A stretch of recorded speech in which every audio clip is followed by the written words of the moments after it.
Na-injury pa nga ang ating pambato na si Kai Sotto.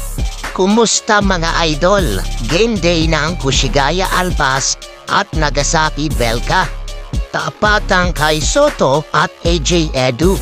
Balik first 5 na nga si Kai Sotto. Jump ball ni AJ Edu at Kai Sotto. Unang block ng ating pambato sa first quarter. Pero naitala pa rin ng Nagasaki Velka ang unang puntos. Nice one-hand pass ni Kai Sotto sa number 18. Pasok naman ang layup 2 points. Under 9 minutes, may ipasok ni AJ Edu ang una niyang puntos. Outside shooting using the board. Matatawagan ng foul ang import ng Nagasaki. Mabibigyan ng 2 free throws ang ating pambato.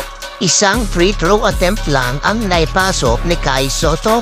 Another foul ng Nagasaki Velka sa ating pambato na si Kai Sotto. Isang free throw attempt lang ulit ang naipasok ni Kai Sotto. Kumagat naman sa fake ni Kai si AJ Edu. Sablay lang ang hook shot ni Kai Sotto.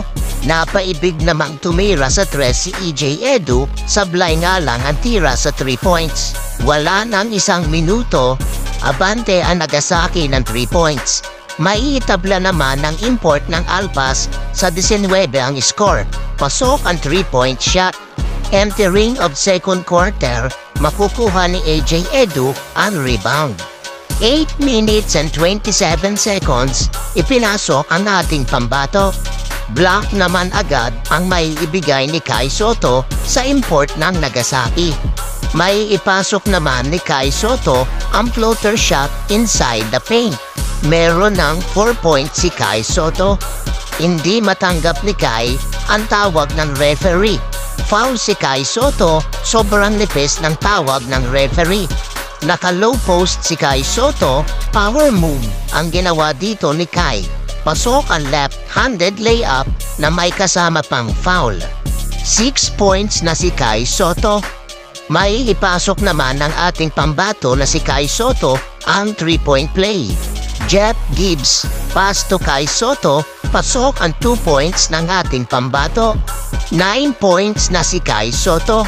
Hindi nakuha ni Kai ang rebound dito, pero na-block pa rin niya ang player ng Nagasaki Velka. Sablay ang layup ni Kai Sotto sa harapan ni EJ Edu, pero nauwi pa rin sa big slam dunk ng ating pambato. 11 points na si Kai Sotto. Makaka-steal si EJ Edu kay Kai Sotto. May ipasok naman ni EJ ang two-handed slam dunk. Meron ng 4 points si EJ Edu.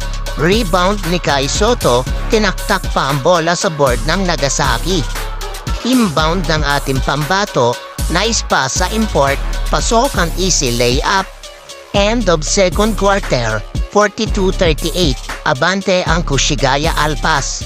Entering of third quarter, block ang isinalubong ni AJ Edu sa import ng Kushigaya.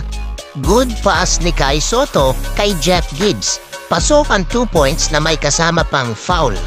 EJ Edu driving, pero hindi pinalusot ni Kai Sotto. Block ang inabot ni EJ Edu sa ating pambato na si Kai Sotto. Naka-steal pa dito si Kai Sotto. May ipasok ni Kai Sotto ang jump shot 2 points mula sa 15-foot line. Sa hindi inaasahang pagkakataon, nagtamo dito si Kai Sotto ng injury sa third quarter. Hawak-hawak ang kanyang ankle, natapakan yata ang paa ng player ng Nagasaki Velka. Halos gumulong sa sakit si Kai Sotto. Abante pa rin ang Kushigaya Alpas, 58-47. No Kai Sotto sa fourth and last quarter. 8 minutes mark ipinasok si EJ Edu. Sinamantala naman ng Nagasaki Velka ang pagkawala sa laro ng ating pambato na si Kai Sotto. Nakapuntos naman dito si EJ Edu galing sa pasa ni Bradley. Pasok ang layup 2 points. Nakailang puntos pa dito ang Nagasaki Velka, pero hindi na nila nagawa pang makahabol sa Kushigaya Alpas. At sa huli, panalo nga ang Kushigaya Alpas sa final score na 80-67.